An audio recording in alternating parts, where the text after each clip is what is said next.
Se non tedes plan para finais de setembro, o plan que vos traigo nesta ocasión é o perfecto para pasar os últimos días do mes cheos de música e de moito disfrute. Porque, xente, xa se anunciou a cuarta edición de Noites do Porto, o festival que ten lugar na Coruña, no Molle de Batería e en distintos locales da cidade herculina.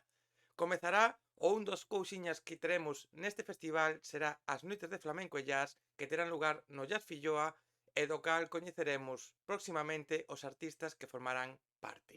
Seguirá a música co concerto presentación do festival que terá lugar o 7 de setembro, atención xente, o festival do 23 ao 29, pero o concerto presentación será o 7 de setembro ca actuación de Mad Honey no Playa Club.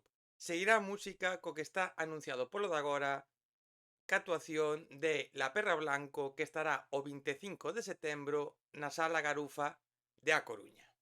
O día seguinte, mesma sala, actuación de Alcalá Norte, concerto para o cal xa non quedan entradas porque, atención xente, anunciouse por primeira vez para a Sala Mardi Gras, vendéronse en escasas horas, en tempo récord, tiveron que cambiar de aforo, pero é que cambiaron o sitio, cambiaron a sala e as entradas volaron tan rápido como na primeira ocasión.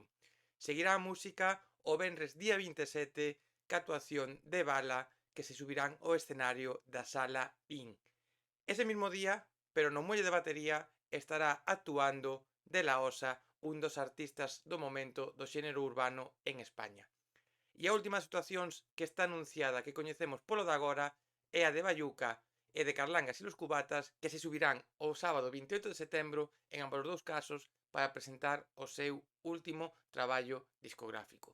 As entradas para cada un dos concertos, menos, repito, o de Alcalá Norte, están á venta en ataquilla.com, pero na descripción teredes os enlaces ás redes do festival, ás redes de Noites do Porto, para que teñades acceso a cada unha das ventas de entrada e asimismo que esteades ao tanto das novidades que vayan anunciando en próximos días. Porque, xente, si este é o primeiro que coñecemos, o que vai vir despois ten pinta de ser moitísimo mellor.